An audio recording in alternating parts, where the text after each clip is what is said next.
Aqui, 3, não, são 2, olha, são iguais. Então, eu soltei 2, né? 3. Então, 4 sobre 8. Certo? Tem que fazer bem cuidadoso aqui. Aqui também, não tem mais nenhum, né? Então, continua 4 sobre 8. Certo? Aqui, 5 sobre 8. 6 sobre 8. 7 sobre 8. Eita, 7 de agosto. Não, não é 7 de agosto. 7 sobre 8. Não, 0 de janeiro. O que que eu tô fazendo, gente? Eita, mudou a coisa. Eita, número. E aqui, 8 sobre 8. E segue, né? Ok? Então, vamos ver agora. Deixa eu inserir mais. O que eu quero no Cramér-Von Mises é nos pontos em X, eu vou ver a S de X menos a S de Y. Qual é o valor da S de Y? Então, a S de Y é esse daqui, não é?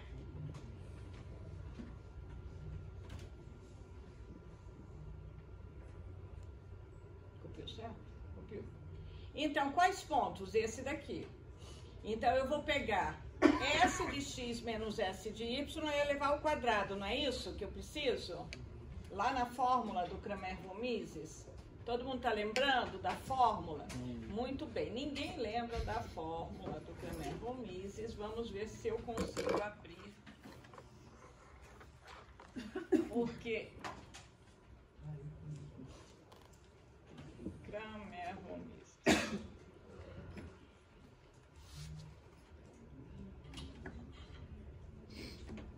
Fórmula do Cramér-Von Mises. Aqui. Então, vocês estão vendo a fórmula? Não? Vocês não viram? Então, o que que diz a fórmula do Cramér-Von Mises? Eu vou pegar na estatística de teste. É M, que é o tamanho da segunda amostra. N, o tamanho da primeira amostra. Tanto faz, né? M mais N ao quadrado. Ok? Então, tamanho das amostras. Primeira parcela aqui. Vou somar.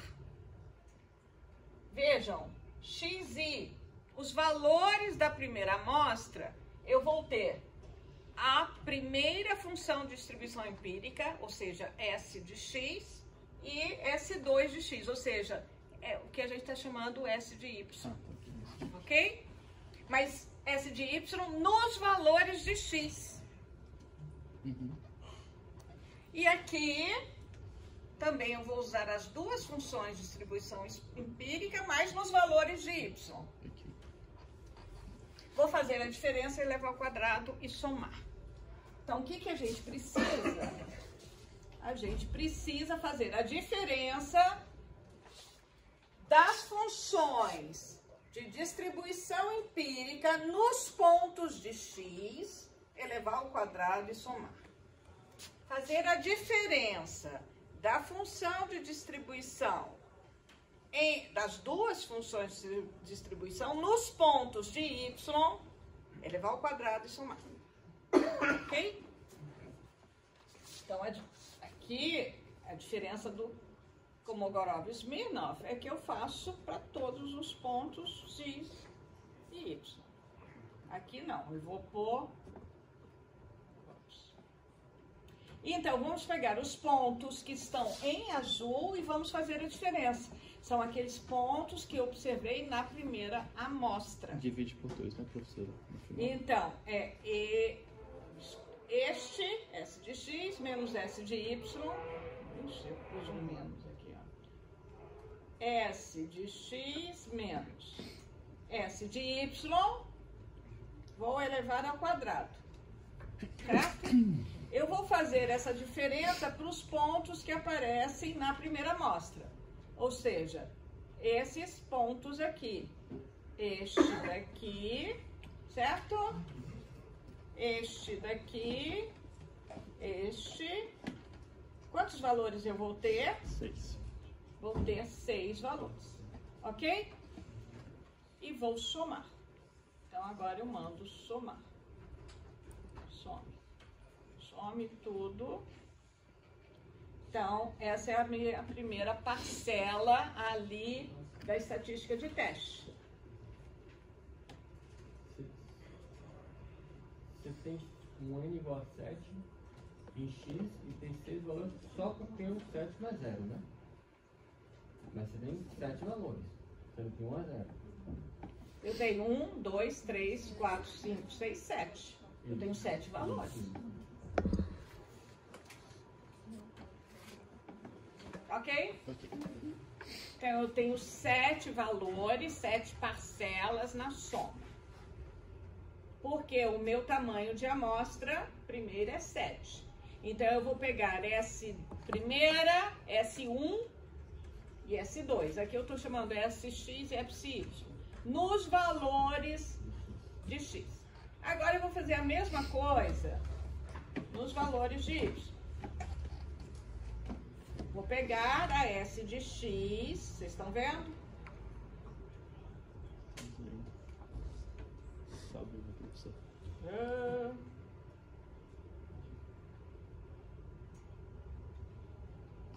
Valores aqui. Ok? E aqui eu vou pegar as diferenças nos valores de Y. Elevar ao quadrado. Ok? Só nos vermelhinhos. A roda da diferença continua sendo igual. É, a mesma diferença. Tá. Só que agora eu só vou pegar os pontos de Y.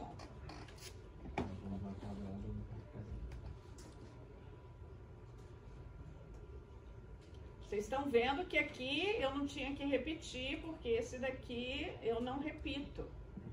Vamos deixar ele em cinza, porque ele é o mesmo, ele foi lá, entendeu? É porque ele é 8,7, eu já pus ele aqui, olha, 2 vezes. É no ponto 8,7. Certo? Sim? Sim. Senão eu conto ele dobrado.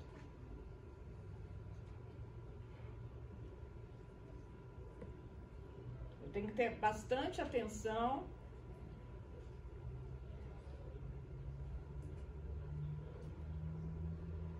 Para essas repetições. Ok? Então, eu tenho 1, 2, 3, 4, 5, 6, 7. Aqui tinha 2, uma repetição. Então, agora vamos somar.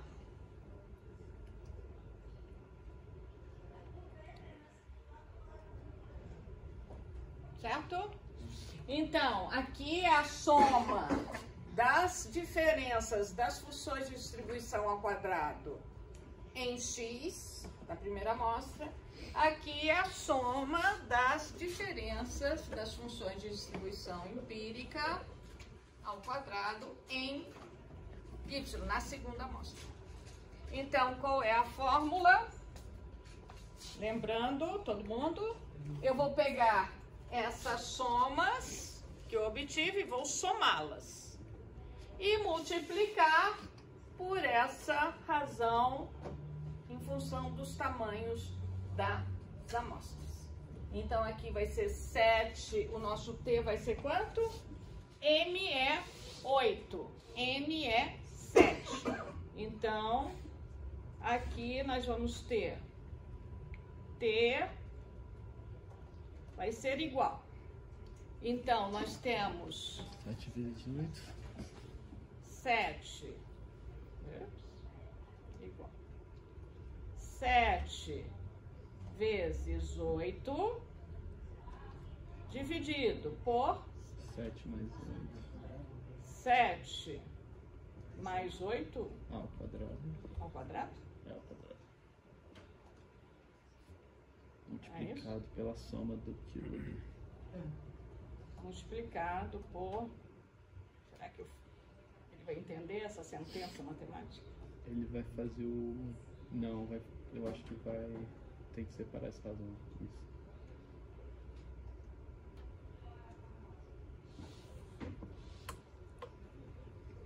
Certo?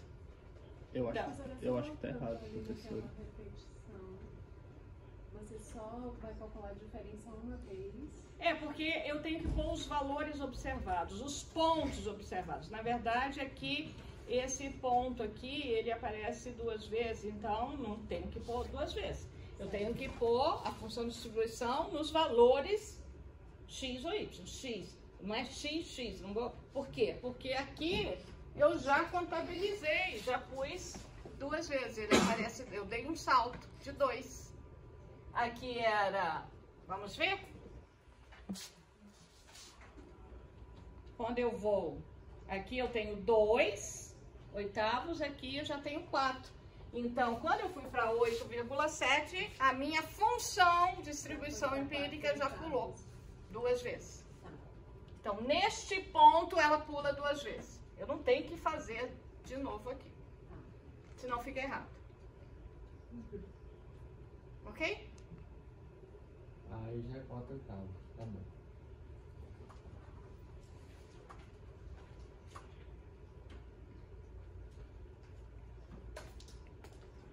Todo mundo entendeu o Cramér-Romizes? Então, eu vou comparar esse valor aqui. Eu acho que é menos que isso. Hã? Eu acho que é menos que isso. Eu acho. É mais? Abre de novo essa conta, professor, só pra gente ver. Eu não sei. Vamos fazer devagar? Não, acho que tá certo. Você fez mais? Eu fiz uma rodou de menor. Deu menor? É o quadrado ali? É ao quadrado. Então vamos fazer por partes. Acho que tá certo. 7 vezes 8, primeira parte. Então, 7 mais... Eita, o que eu fiz aqui? Hã? 7 mais 8 ao quadrado. Certo? Este dividido por este. Certo? Este mais este. Certo? Agora, este vezes este. Não é isso? Fala certinho. Você errou? Errar é humano. Então, vamos ver. Bom, podemos ter feito alguma conta errada aqui na pressa, mas essa é a ideia, tá? E agora a gente vai comparar com os nossos... Cadê a tabela?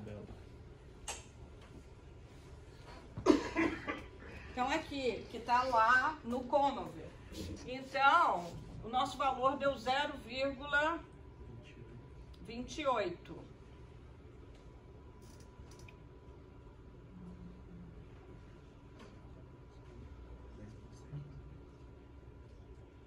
Então, vejam, aqui, esse é o nosso, a nossa tabela, a gente está fazendo, não é? Aqui, tá vendo? O nosso deu 0,22 quando a gente fez. Esse também deu bem próximo. Então, aqui, tá vendo? 1 menos P é 1%, é 0,743. A gente não tem evidências, né? 0,28. A 1%, a 5% é 0,40 e 6. Também não tem evidência. A gente não tem evidência. Tem que ser maior que isso. A diferença.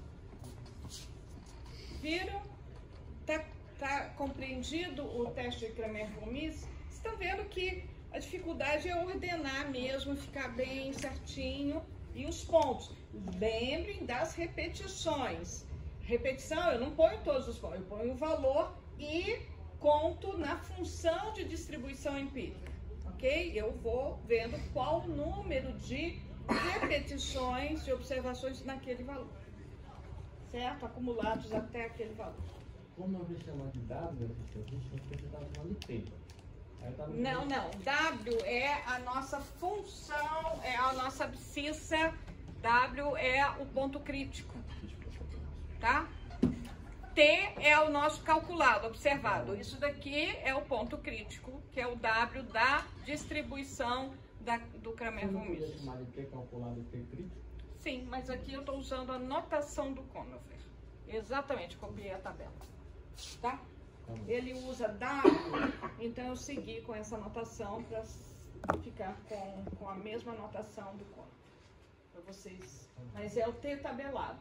Seria T tabelado. Mas como T tabelado lembra student, o que ele chama T aqui para estatística de teste é porque T é a letra, né, no nosso alfabeto respectiva a teta, que é o parâmetro.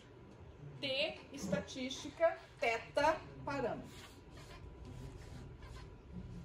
Certo? Aí vou usar só naquela tabela do Excel, que eu tirar um pouquinho. Vou mandar para vocês. Tá. Mando para vocês ou não? Vocês não querem? Corrijam, por favor.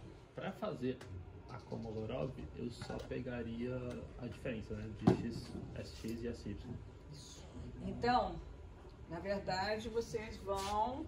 Tá vendo? Não é nos pontos selecionados. Seria em todos. É em todos os Toda valores, você vai ver o S de X e o S de Y.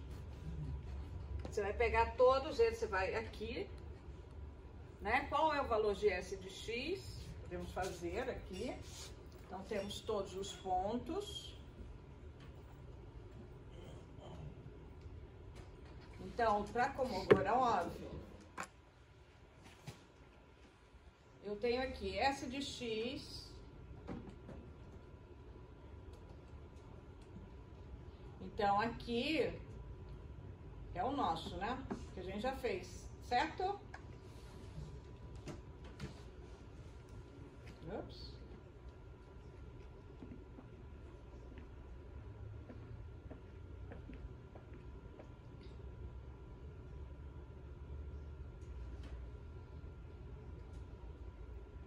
Né?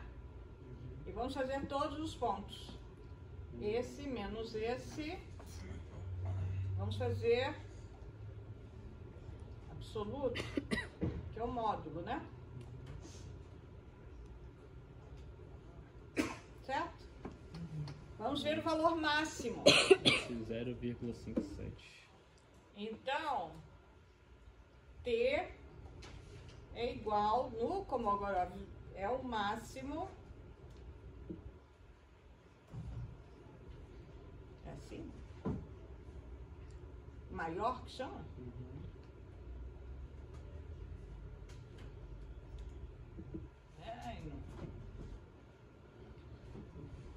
Não é maior. Era o máximo mesmo, professor, só que sem acento. Eu acho. Pois é, eu nunca sei esse português. Ele não. Eu acho que é com Aí, ó, acento. máximo é com acento. É com acento, é. Só que é maiúsculo. Então, aqui, ó, Kolmogorov e Smirnov. Então, estão vendo? É o valor máximo das diferenças. Então, eu já calculei para um, agora é o máximo. Essa é a nossa estatística de teste. Aí eu vou lá na tabela, né, do Conover e vou ver qual é a minha o meu valor. Eu não, vocês têm a tabela aí? Vocês que têm a tabela do Kolmogorov-Smirnov. Então, vocês podem também fazer isso daqui no R. Mas me entreguem não para eu clicar no R e rodar para vocês. Não pode. Não é o programa. Eu quero o resultado. Essa atividade não precisa fazer na mão, então? Hã? Qual o nível de Não precisa fazer na significância? mão, então. Vai ser um PDF com resultados? Eu gostaria que vocês fizessem na mão, porque pode cair na prova e vocês depois fica só clica, aí fala, cliquei, professora, está clicado, ok, muito bem, só que eu não vi. A que nível de significância, professor? Quanto? 5%, tanto faz. 100? Então, seja 0, Você tá aí, tem a Kolmogorov aí? Olha, que bom. Então, eu tenho o tamanho da amostra. 15. Não, aqui não é. Tamanho da amostra. Aí o tamanho da amostra aqui? Ou é? Não, isso daqui é a outra. Então, esse aqui não é o valor.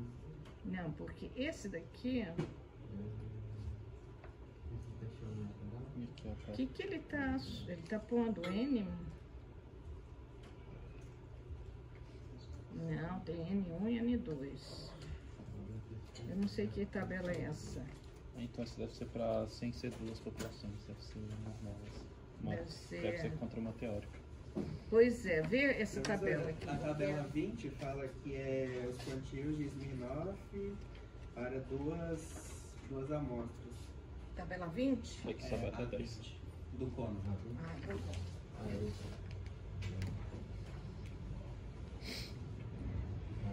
Aqui. Então, você tem que saber qual é o tamanho da amostra, N1 e N2. Então, 7 e 8. 7 e 8. Então, aqui, tá vendo? Teste unilateral, teste bilateral, 27 sobre 56, 33 sobre 56. Então, a gente vai ver aí qual que é esse valor. 27 sobre 56, dá quanto? Então, 27 sobre 56. Isso é quanto? 80%? Isso é bilateral 0,80. E unilateral? 0,90. Então, 0,80 bilateral. O outro é 33,56. 0,9 é o quê? É 0,9? 5,09. 36 sobre 56. Vocês estão vendo? Olha. Então, isso daqui é bilateral. Bilateral, 90%. Ou seja, chega até 90%. A gente está falando um alfa de 10%, né? Então, qual que é 0,95 é quanto? 5 oitavos. 5 oitavos? 0. Ó, meia... Não deve ser meia 5 oitavos. Porque não pode ser menor do que o... 50 professora, tá certo. Mas Hã? como é que vai ser menor que o... Ele está dando 5 oitavos? Sim. N1 7, N2 8. 0,95. 5 oitavos. Não vai ter bilateral, 0,95. É isso. Eu achei que diminuiu. Tem alguma coisa aí que eu...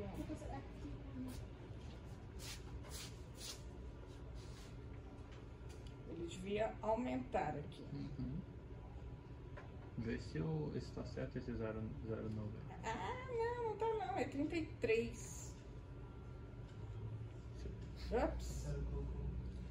33. Dá 0,59. Eu pus 36. Ah, Bom. Tá vendo? Tem uma lógica. Então, vocês estão vendo que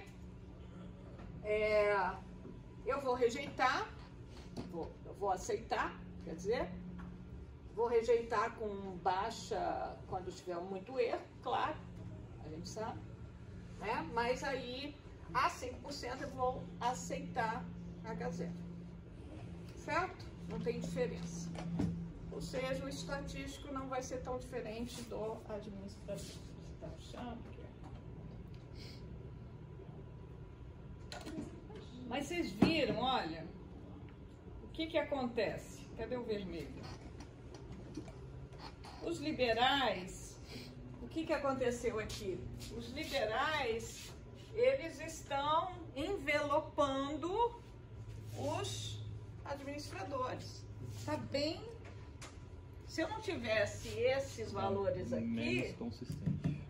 se eu não tivesse esses, poderia ser que eu, né, se eu tivesse valores aqui para cá, talvez eu tinha um salário maior dos liberais, né? Mas o que está me dando o fato de não rejeitar H0, que são iguais, são esses valores aqui. Vocês estão vendo? Pela descritiva, pela posição, eu começo a ver, começo a entender a posição desses valores. Menu Whitney, eu vou ordenar todo 1, 2, 3, 4, 5, 6, 7, 8, 9, 10, 11, 12, 13, 14. Não, tem um que repete, né? Então tem até 15, mas um repete. E aí eu vou separar os postos, somar os postos de um deles. Muito simples. Então eu vou fazer isso com este e vou fazer a mesma coisa com outro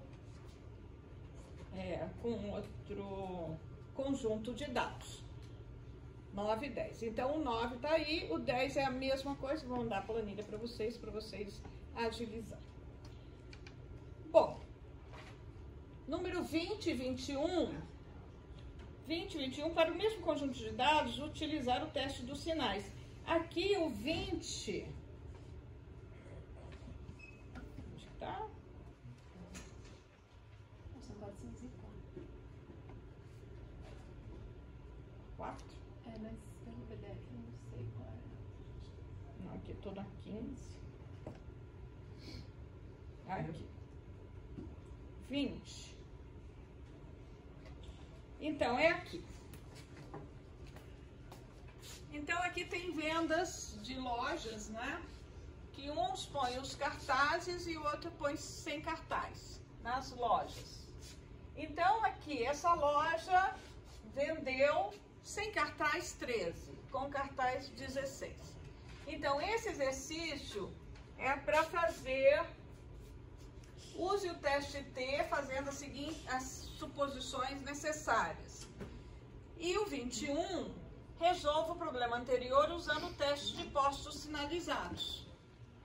Agora, além dos postos sinalizados, vocês vão fazer com os sinais, ou seja, é o mesmo exercício, fazer o teste T pareado, postos sinalizados de Wilcoxon e o teste dos sinais, que nós fizemos na aula passada. Ou seja, você vai ver a diferença, resume, a diferença no teste T de Student. Faço a diferença e faço, então, o teste T de Student para uma amostra, amostra das diferenças. Ok? Dúvida sobre isso? Teste dos sinais. Eu vou ver, colocar um sinal aqui. Então, qual é o sinal que eu vou colocar ali? Gente, eu fui lá na estatística pegar... Esqueci. Vou pegar isso. Então, aqui, olha, teste dos sinais. Aqui, aumentou, ponho mais. Tanto faz. Ou posso falar assim, esse daqui é menor. Eu vou pôr um sinal. Daqui, aumentou no cartaz. Aqui, aumentou. Aqui, aumentou. Aqui, diminuiu. Aqui, aumentou. Aqui, aumentou. Aumentou. Ok? Minha hipótese, teste dos sinais é uma binomial. H0, sinais positivos, igual a meio. Não é isso? Contra H1, aqui, maior que meio, né? Podemos fazer um lateral. Ok? Então, eu estou no teste binomial. Binomial, tenho zero? Não. Essa é uma binomial, a nossa estatística de teste vai ser Y, número de positivos, ok? Y tem distribuição binomial com parâmetros n igual a 7 e p igual a meio. Vou na tabela binomial, que a gente já sabe usar muito bem. Todo mundo foi muito bem na prova, em tudo que foi binomial, todo mundo tirou nota máxima. Então, eu vou lá na tabela da binomial e vou ver 7. 7, quanto? Y é igual a quanto? 1, 2, 3, 4, 5, 6. 6. Ocorrer 6 em 7. Qual é a probabilidade? Alta. Alta? Não é alta. Baixíssimo. Baixíssima, deve ser baixa. Será que é maior ou menor que um alfa? Cadê a tabela da binomial? A gente vai lá na tabela da binomial. Eu não gosto desta tabela particular. Aqui, eu não tenho tabelas aqui, lembra que a gente não tem tabela nessa versão? Mas vocês vão na tabela binomial. Aqui eu posso fazer uma tabela binomial. Então, 0, 1. Qual que é o negócio? 7, né? Tá 7. Então, distribuição binomial com esse número. Quantas tentativas? 7. Probabilidade 0,5. Essa 0,99 é acumulada, então. Acumulada. Então, a gente está vendo que acontecer a probabilidade de 6 ou mais, então y igual a 6, ok? Probabilidade de y ser maior ou igual a 6 é igual a quanto? 1 menos 0,9. 1 menos O acumulado. probabilidade de ser menor que 6, né? Probabilidade de y ser menor que 6. Eita, o que é isso?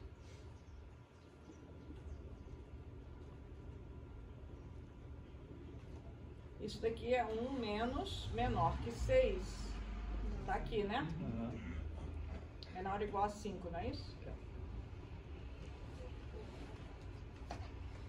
Tá quase. Quase. Igual a 7 que vai dar isso. Estão vendo? Porque é uma binomial. Eu tô no limite ali. Certo? Façam TD Students. Façam o postos sinalizados de Wilcoxon para ver como é que você vai dar. Esse é o valor, né? Aqui o valor pode ser menor ou igual, maior ou igual, dependendo do valor. É, eu pus aqui, ó, maior. Mas sempre é maior ou igual ou menor ou igual. Isso, inclui. Tem que ser mais extremo, igual ou mais extremo ao valor observado. Por isso que quando a gente faz o p-valor aqui na discreta, às vezes você fica assim, né? Ao contrário. Então, é superior, acima de 6 aqui, porque você está maior ou igual, com a probabilidade maior ou igual. Então, tem que incluir ele. Tá? Certo? É diferente da contínua, né? Aqui é discreta, então fica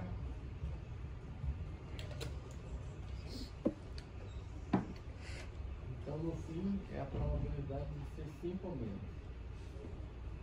Um menos, 5 ou menos. A mesma coisa que menor que 6. Menor que 6, 5 menos. Mais discreto. Discreto. Ok, todo mundo entendeu? Foi uma revisão bem rápida. E aqui, vejam, aqui a segunda questão é um antes e um depois. E são 20 condutores de automóveis. Bem, isso daqui é um caso real. Antes de beber, depois de beber. Então, uma amostra de 20 condutores de automóveis, quando eu tive que verificar o tempo de reação, era afetado pelo consumo de álcool. Ou seja, você está com o veículo. Meu marido fez isso com os bombeiros, foi um montão de bombeiro. Primeiro, tempo de reação, um estímulo, e depois embebedou toda a tropa lá. Aí mediu o tempo de reação após beber. E fizeram vários tipos de álcool, né? Cerveja, doses e álcool, quantas doses e quanto, né? O tipo de... E foi medindo também o bafômetro, sabe? Calibrando, foi uma coisa de calibrar. Isso já tem muitos anos. Mais de 15 anos, acho. Nossa, 20 anos. Quando é que foi a faixa? A faixa? Aquele negócio do movimento da faixa. Foi no século passado, foi no Poxa, eu governo morava Cristóvão. no Brasil ainda. Foi no governo Cristóvão. Que meu marido que coordenou pelo MB a... Tem mais de 18 anos. E vivo. Não, tem mais de 20. Pois é. Bom, então aqui tem o antes e depois. Antes e depois são amostras pareadas. Duas amostras pareadas dependentes. Então aqui a ideia é para vocês fazerem, apresente 3 tipos de teste. Quais são os 3?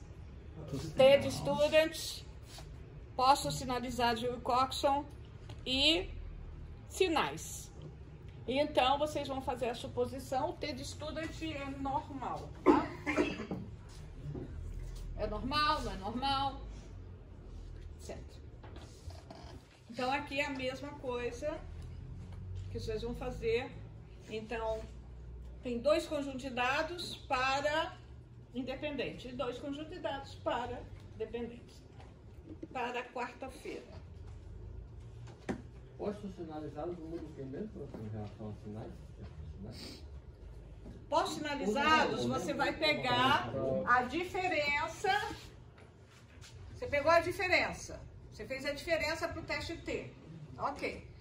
Você vai, então, com as diferenças em módulo, você vai colocar os postos em módulo, de 1 até N. E depois você vai pegar os sinais, se é positivo ou negativo, vai jogar na diferença. E aí você vai considerar... Cada um é diferente. Cada um dos postos é diferente. Aqui, por exemplo, aqui qual que é... Depois está mais. Ó.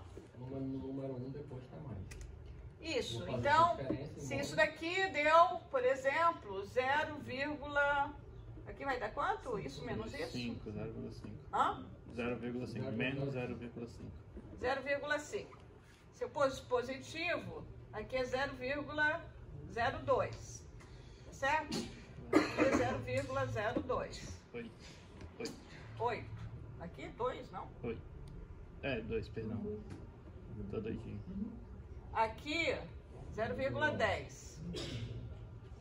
Então, eu tenho todas as diferenças sem sinal. Em módulo. Ordeno.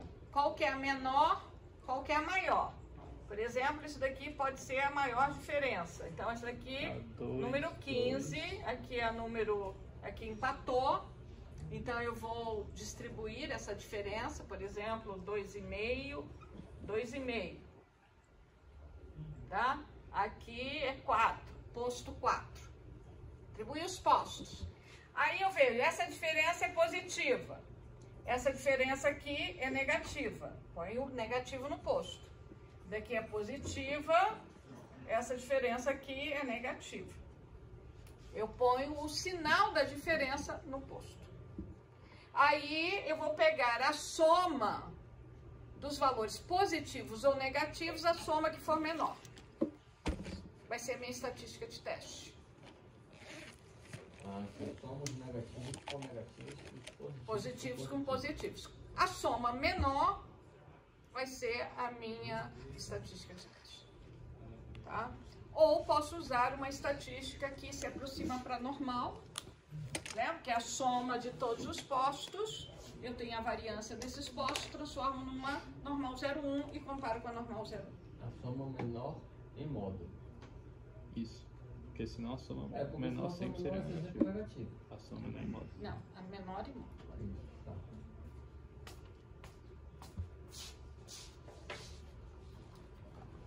Ok? Alguma dúvida? Fiz uma recapitulação de comparação de duas populações, que eu já tinha feito na aula passada.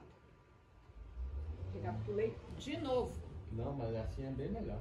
Porque agora todo mundo que vê. Agora não tem entendendo, né? Pois é, por isso que eu peço que vocês, o semestre está muito corrido e temos muita coisa pela frente. Se vocês veem a aula, melhora muito. Hoje temos uma frequência, depois de eu ter falado, quem quiser, tem as alternativas, ou fica ou não fica, 0 ou 1, ok? Então, escolham. Não temos muito tempo. Então, isso é para quarta-feira. Para segunda-feira é análise de dados. É um trabalho em grupo. Então, isso daí pode juntar os grupos. É um trabalho de análise de dados com os dados que vocês receberam, com as amostras. Vocês vejam lá. Bom.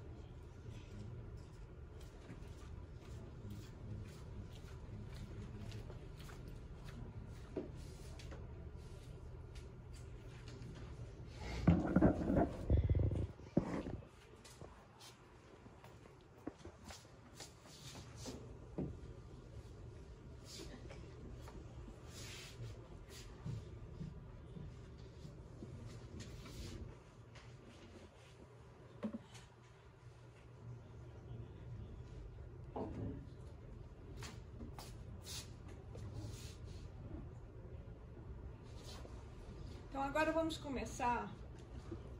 Nós vamos começar falando um pouco mais de modelagem. Tudo isso que nós vimos também está dentro da modelagem. Mas o que a gente fez foi só comparar e parece que não tem um modelo por trás. Mas sim tem um modelo por trás. Quando a gente amplia o número de grupos em comparação, ou populações ou subgrupos populacionais, ou seja, eu vou ter 3 ou mais amostras. Tá? Essas amostras poderão ser independentes ou correlacionadas. Ok? Nós vamos trabalhar da mesma forma que nós trabalhamos com comparação de duas populações. Agora, eu tenho 3 ou mais populações. Então, quando eu tenho 3 ou mais populações, e a minha variável de comparação é uma variável quantitativa, eu vou pensar numa modelagem. Eu vou seguir com as mesmas perguntas que eu vinha fazendo, ou seja, eu tenho uma variável quantitativa, eu vou perguntar, essa variável pode ser descrita por uma normal? Pode ligar. Pode ligar. Estamos sendo cozinhados. Vamos pôr água na fervura pra gente ver se fica mais bom. Tem que ligar a chave. Tem que chave. Gente, preparando para voar, todo mundo. Vamos voar. Literalmente. Esqueci de trazer.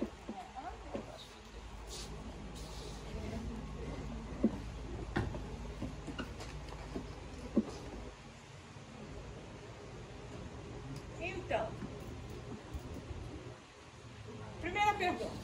A variável de interesse que eu estou analisando é descrita por uma normal? Como é que eu sei que é descrita por uma normal? Vitor?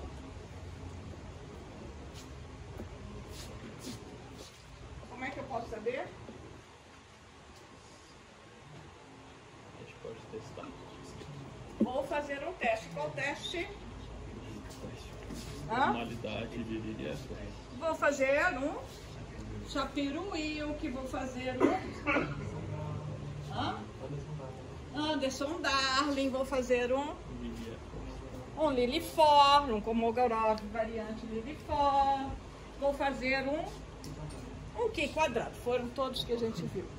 Então, eu vou testar. Quando eu testo, eu vou me certificar se pode ser descrito por uma normal. Se eu não tiver teste, o que eu posso fazer ainda, Sabrina? Posso analisar muito bem o seu trabalho. Nessa parte foi bem interessante. Ela analisou, né, fez o QQ-plot, né, fez uma análise descritiva, né? O QQ-plot vai ver a função de distribuição da normal e a sua função de distribuição empírica, como é que elas se vai vendo, né?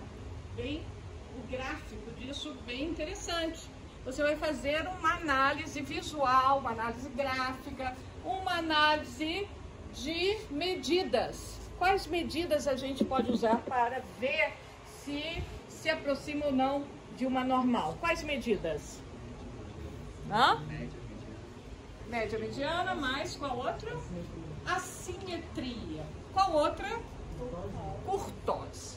Então, são as medidas descritivas que me indicam proximidade ou não de uma distribuição normal, ok? Além dos testes. Então, a gente já passou por isso. Muito bem. Segundo ponto que eu tenho que verificar. As amostras são independentes? Como é que eu verifico se as amostras são independentes? Humberto.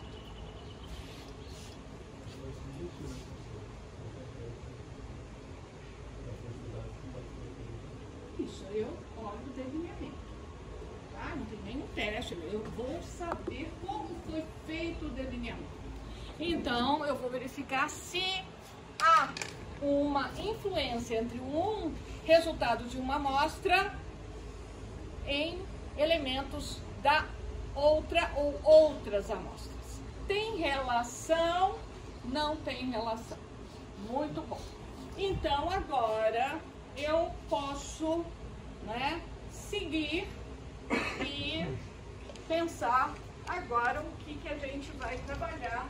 Como eu falei, quando a gente vai para 3 ou mais populações, eu estou trazendo aqui a abordagem do Bussari, que ele faz essa introdução aos modelos. Então, o que é o objetivo da análise estatística de dados? Qual é o nosso objetivo? E vocês, aqui para frente, vocês não sabem qual é o meu objetivo como estatística. Então, está aqui. Ao observar um dado, fenômeno, que é expresso ou medido por uma variável, que é um indicador, então eu estou vendo uma variável. Fenômeno, ele se traduz no indicador, numa variável que eu tenho uma métrica. Essa métrica pode ser uma métrica nominal, uma métrica ordinal, uma métrica quantitativa, ok? Então, a estatística ou o estatístico tem interesse em criar modelos que explicitem a sua estrutura, a estrutura do que observa. Então, a identificação dessas estruturas permite conhecer melhor o fenômeno, bem como fazer afirmações sobre possíveis comportamentos. Então, eu tenho essa estrutura que vai ser resumida nessa expressão aqui. Tudo que eu observo, a minha observação, ela pode ser decomposta em 2 partes. Uma parte que é previsível e outra parte que é aleatória. Nós, estatísticos, existimos porque essa parte aleatória traz o quê? A incerteza. Porque se tudo fosse previsível, como na física, você tem os modelos químicos, físicos, não precisa da incerteza. Quando você vai para a física quântica, entra a incerteza. Então, entra modelos estatísticos. Então, toda vez que tem incerteza, ou seja, tem uma parte aleatória, nós temos um pé, estou dentro. Então, o estatístico é necessário. Como a vida é incerta, nós temos um papel importante na análise de fenômenos. Ok? Então, essa fala é para que vocês permaneçam aqui. Nós somos muito importantes. E que vocês se estimulem para ficar nesse curso. É complicado, mas a gente sabe. Então, a parte previsível, nós vamos ver que muitas vezes eu posso colocar essa parte, que é a chamada parte determinística do modelo, ela pode ser expressa como uma função matemática. As funções matemáticas têm o intuito de facilitar a vida, modelo. Então, a gente modela, geralmente, com uma função matemática que vai descrever a parte previsível, mais um erro, que é chamada a parte aleatória, que eu muitas vezes não consigo prever. Então, como é que eu faço a modelagem dessa parte aleatória? Através de modelos probabilísticos. O erro segue um modelo probabilístico. Então, é isso que eu estou falando aqui. Então, a parte previsível refere-se ao conhecimento que se tem sobre o fenômeno e geralmente é expressa por uma função matemática com parâmetros desconhecidos, então eu vou ter que estimar esses parâmetros, ok? Por exemplo, eu tenho uma relação entre uma variável y e uma variável x. Eu posso falar que essa é uma relação linear. Então, a fórmula matemática que vai representar essa relação linear é a equação da reta, por exemplo. Ok? Então, a equação da reta vai representar essa relação que é a parte previsível.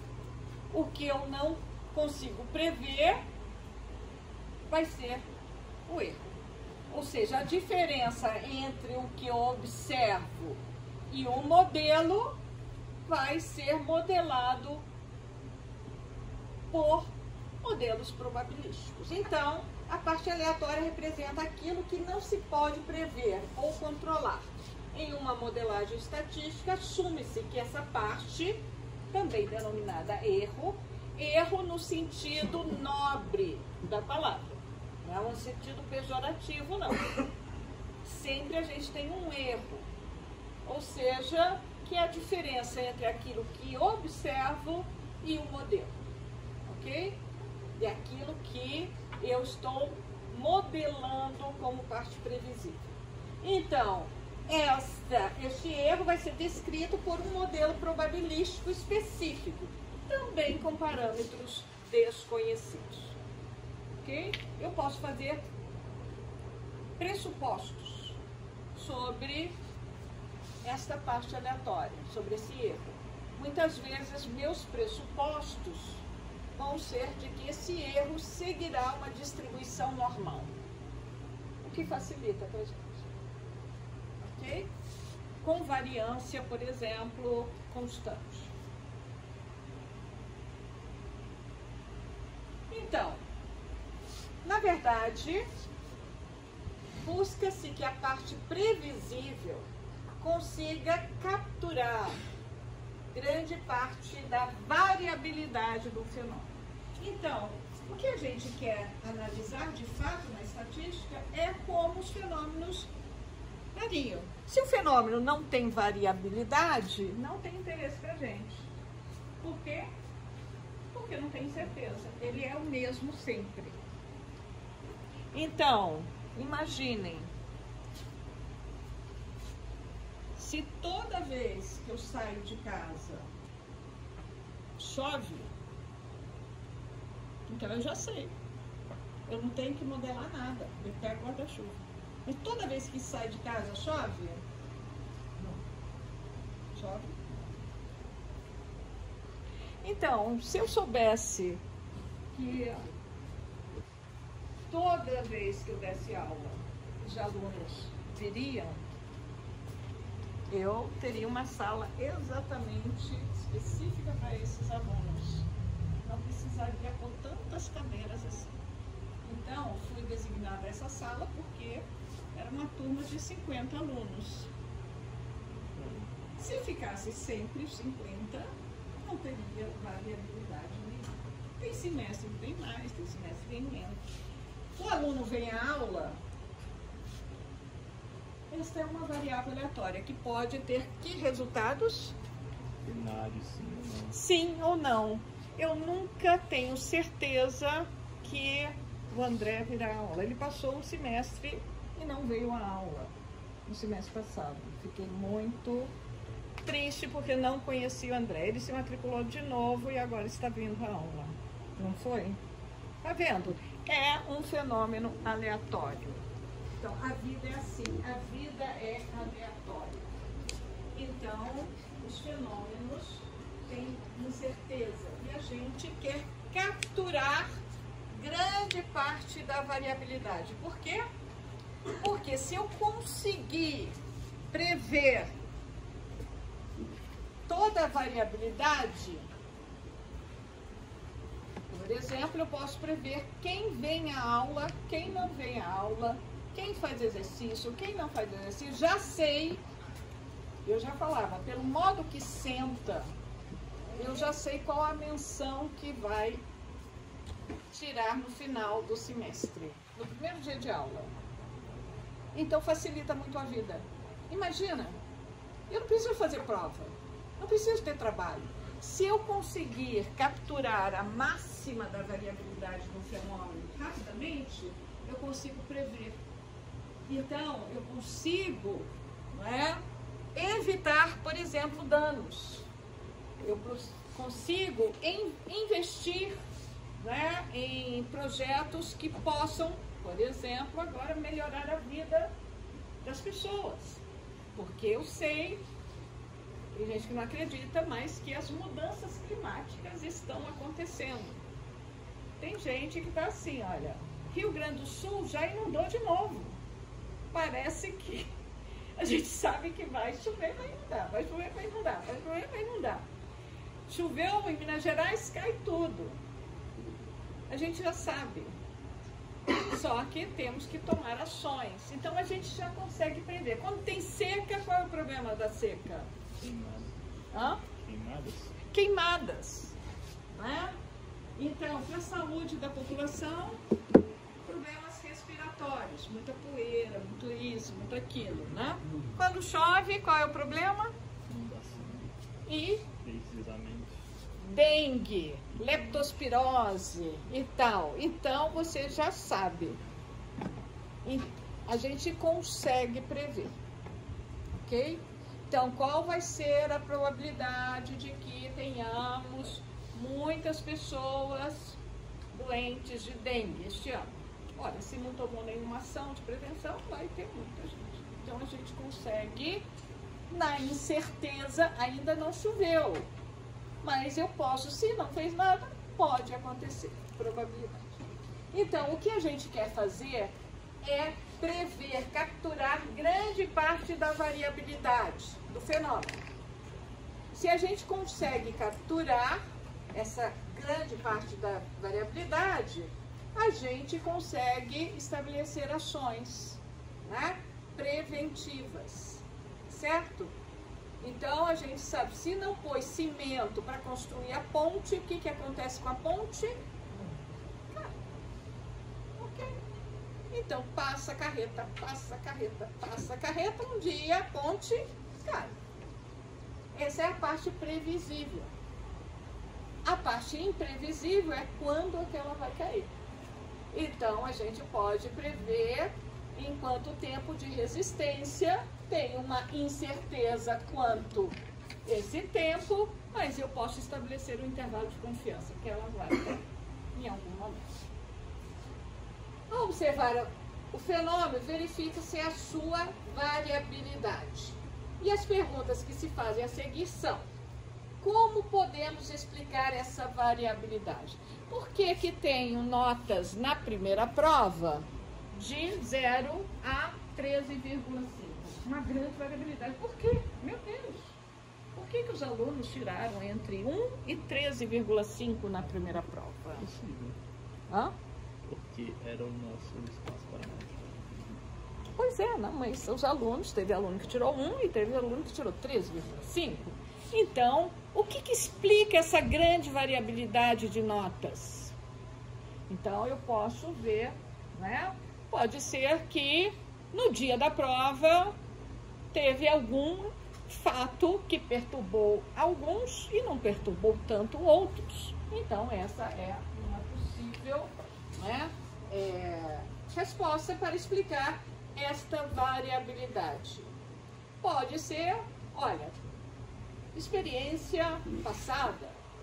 Será que a nota de métodos 1 é preditiva da nota de métodos 2? Será que a nota de cálculo 1 é preditiva da nota de métodos 2? Será que a nota em introdução à probabilidade é preditiva para a nota de métodos 2?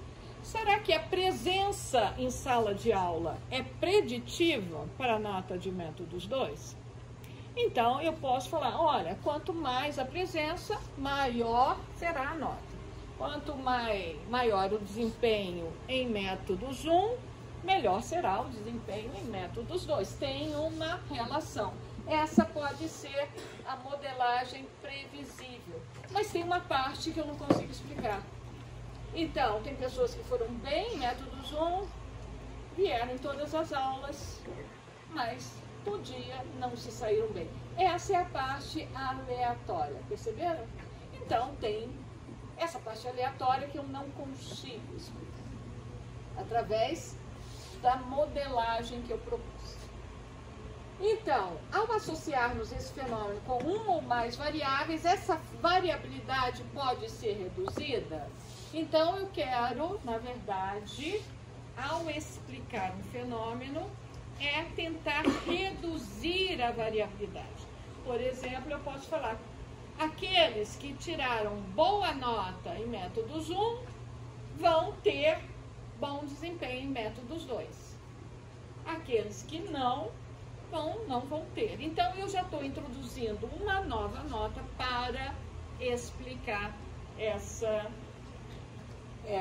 variabilidade.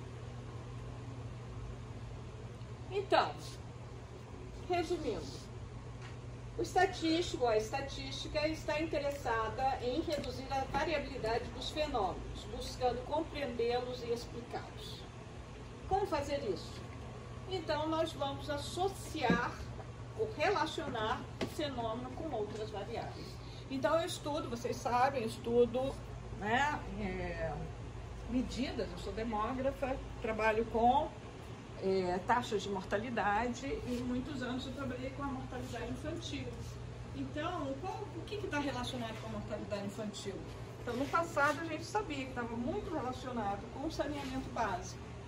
Quanto melhor o saneamento, menor a mortalidade infantil.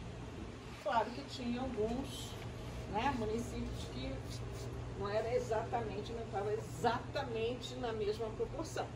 Mas o que a gente falou, aumenta. Outra coisa, vacinação. Se vacinar as crianças, vai diminuir a mortalidade infantil.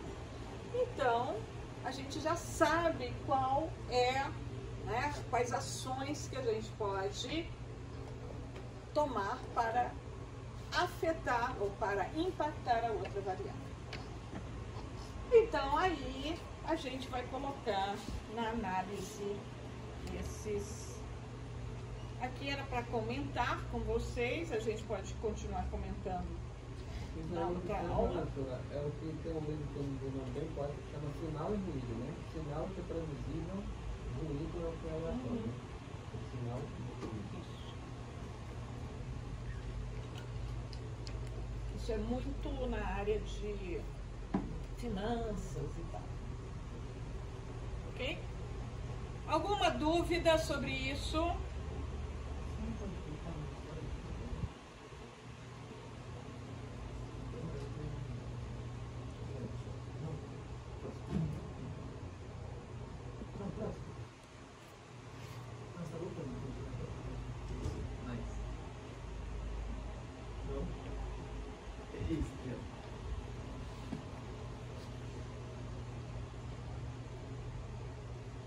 Você está copiando? Isso está na plataforma toda. Já pode tirar xerox há muito tempo. Ok? Então, agora vamos trabalhar, voltar aqui. Nós vamos tentar colocar. Isso é um modelo, isso é uma introdução, para vocês poderem compreender o que o Busabe está colocando, tá? E eu estou usando toda a abordagem do Busabe Moretti para que vocês fiquem bem dentro ali e compreendam o que ele está falando no texto. Ele pode ser um pouquinho mais rebuscado, mas a gente vai tentar decifrar o que nós queremos. Então aqui eu quero comparar várias populações. Porque na verdade eu tenho uma variável aleatória, quantitativa, e quero ver se essa variável aleatória ela se distribui de maneira... Ela não é se distribui, ela está em diferentes posições do eixo de variabilidade dela. Por exemplo, em valores elevados, ela está associada com categorias de uma outra variável. Valores intermediários está associado a essa categoria. O que eu quero dizer é o seguinte, por exemplo, eu tenho uma variável que é o desempenho na prova de matemática. E o desempenho na prova de matemática, ok? Então, eu tenho todos os alunos e essa nota de matemática vai variar de 100 a 300. É o eixo de variabilidade. Será que... Essa é a variabilidade. Será que existe diferença segundo região da escola? Será que os estudantes do sudeste e sul do país estão mais concentrados em valores mais elevados e os estudantes do norte estão mais concentrados em valores mais baixos dessa nota? Percebem? Então eu posso falar, olha, se eu considerar as categorias de região, norte, nordeste, sul, sudeste, centro-oeste, eu vou reduzir a variabilidade. Ou seja, no sudeste, em vez de variar de 100 a 300, vai variar de 200 a 300. No norte vai variar de 100 a 200 e pouco. Ou seja, eu começo a reduzir a variabilidade da minha variável ao considerar os grupos. Perceberam? Então, o que me interessa para compreender o fenômeno é tentar reduzir a variabilidade para tomar ações mais específicas. Por exemplo, aqui eu tenho que os estudantes tiraram notas entre 1 e 13,5. Se eu conseguir separar segundo presença, eu falo, olha, quem não vem à aula está tirando nota pior. Quem vem à aula está tirando nota melhor. Então, eu vou estimular os estudantes a virem à aula. porque tem uma relação entre nota e o grupo a que pertence. Ok? Perceberam o que eu estou tentando fazer? Então, eu quero comparar uma variável quantitativa, como é que ele ocorre em várias populações ou subgrupos populacionais. Ok? Então, eu vou para minhas perguntas. A variável de interesse quantitativa pode ser descrita por uma normal? Se eu falar sim, ok. As amostras destas subpopulações ou populações ou subgrupos populacionais, essas amostras são independentes? Se eu falar sim, a técnica que eu vou usar para comparação dessa característica populacional em várias populações será a chamada análise de variância para um fator. A nova, que é o acrônimo de Analysis of Variance, né? A nova é muito conhecida, one way, que é um fator. Então, vamos ver o que é a nova um fator. Então, a nova análise de variância foi proposta por Fisher. Fisher é considerado o pai da estatística, né?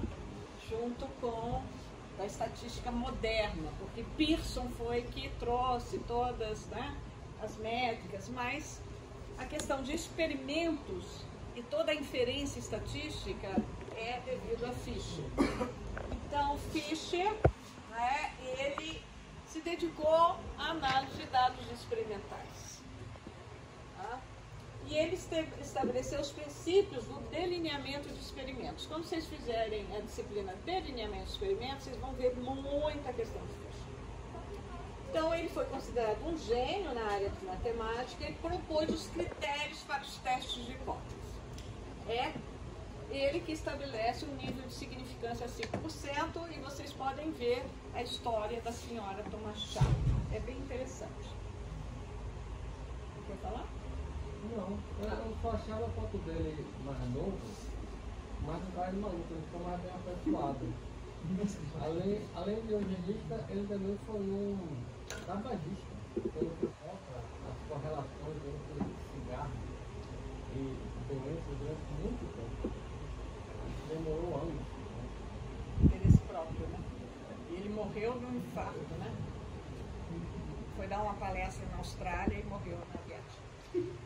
Então, por ser um eugenista, ele está sendo cancelado atualmente na Inglaterra. Então, monumentos, escolas, prédios, né, que tinha o nome dele, foi retirado. Porque toda a questão, né, da eugenia, né, ele colaborou muito nessa questão dos experimentos. Isso já vinha lá de Galton, lá do século XIX, né, a questão de experimentos vinculados também com a teoria, né, darwinista, né, de melhoramento das espécies, que é boa parte do trabalho da Embrapa, né? Então, se tinha também que os humanos poderiam ser melhorados, né? Através, né, das combinações genéticas. Então, isso foi, né, alimentou muito os experimentos nazistas. Então, atualmente, isso tem sido muito trazido de volta, mais recentemente, e Fisher, né, está sendo cancelado aí, né, nessas novas manifestações. Agora, não sei, com Trump, né, vai ser tudo mudado, agora muda tudo de novo. Então, que horas são? Mais um pouquinho. Ó. Então, qual é a situação que nós temos? Nós temos várias populações ou subpopulações E eu tenho as unidades experimentais ou observacionais, ou seja, os indivíduos ou os elementos, nos quais eu vou medir a minha variável de interesse, certo? Então, na teoria de Fisher, os termos que ele usa é sempre vinculado aos experimentos, certo? Então, essas unidades, inicialmente eu falo de unidades experimentais, mas a gente pode falar observacionais. Então, eu estou observando. São indivíduos, animais, empresas, escolas, plantas. Lembrando que Fisher estava na agronomia. Então, a escola da Exalc, que é de ciências agronômicas, é o forte na estatística experimental. Temos vários professores egressos da Exalc. Trabalho muito com essa estatística experimental. Então, essa população, unidades, ou subgrupos populacionais, que pode ser dividida em 2 ou mais grupos, de acordo com uma variável categórica. Então, as subpopulações, ou grupos populacionais, eu vou ter uma variável categórica que vai dividir essa população. Então, a gente dividiu em 2 grupos para as técnicas passadas. Agora, vamos se dividir em 3 ou mais grupos. Essa variável, que é a variável categórica, que divide em 3 ou mais grupos, vai chamar-se fator. Isso é muito importante, porque isso também influenciou o R. Você vai ver que a variável fator, você põe fator, é uma variável categórica, não é? Tá certo? Então, toda essa nomenclatura. Então, a variável fator pode ser, por exemplo, região geográfica. Eu tenho 5 regiões geográficas.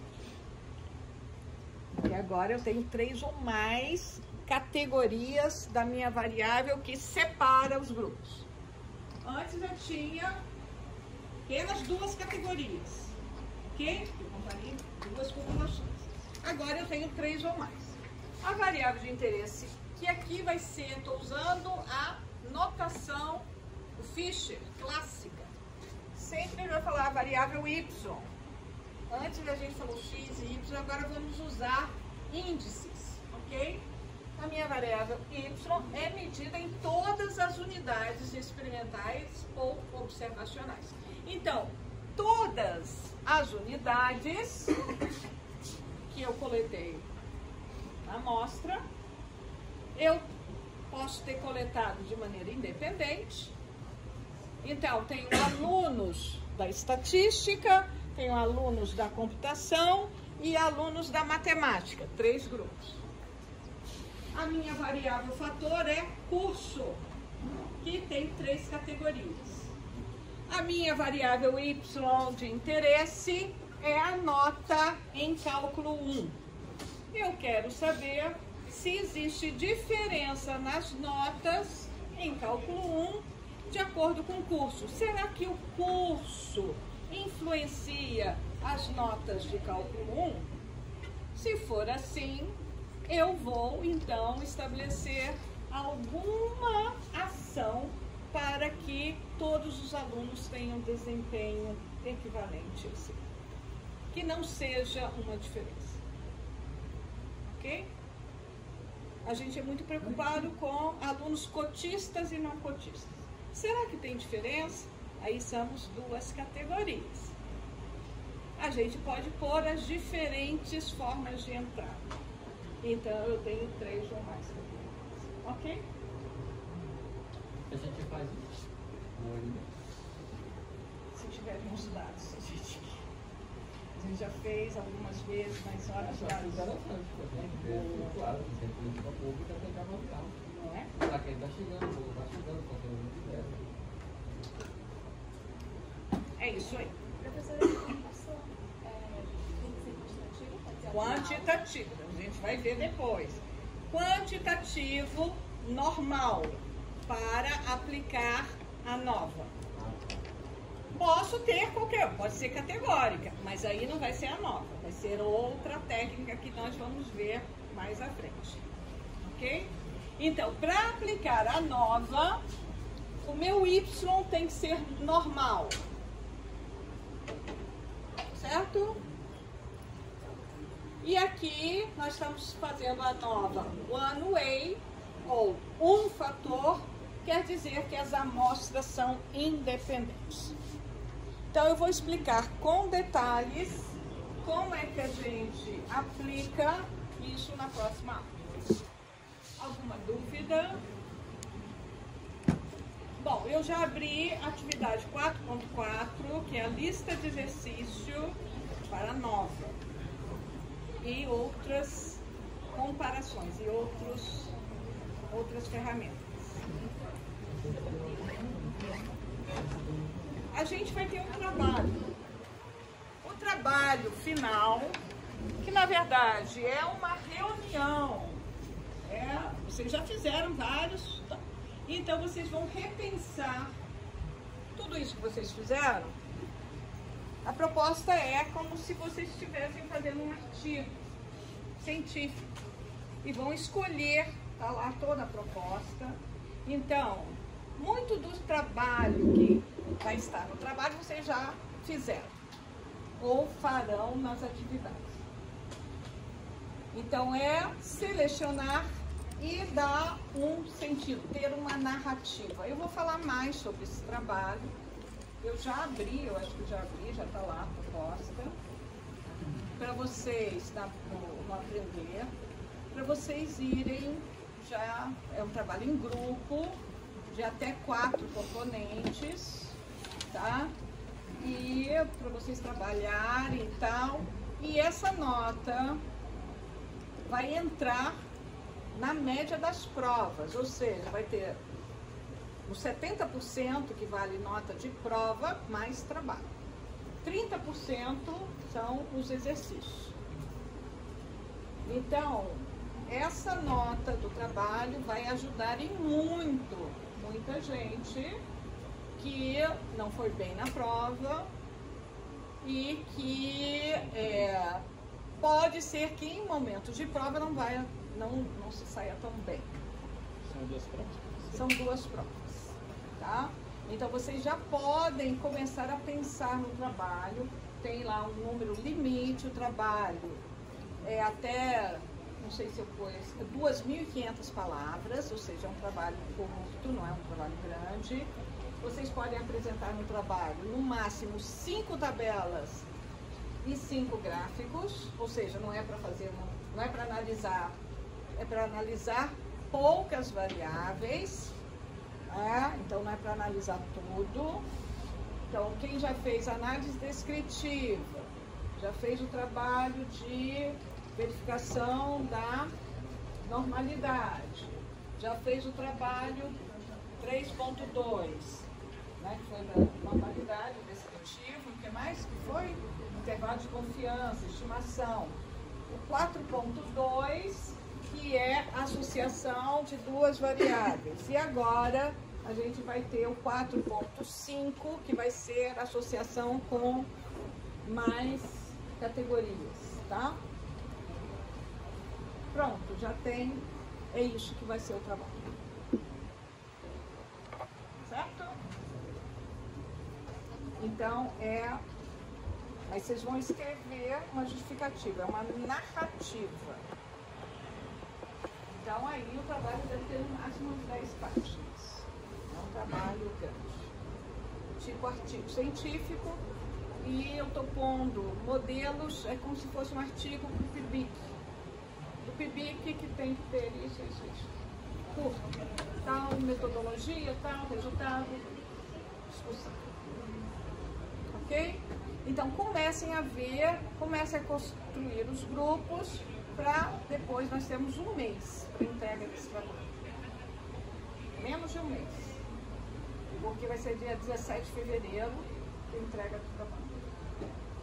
Porque no dia 23 de fevereiro já estamos de férias. Uma semana depois, 24 de fevereiro, estamos de férias.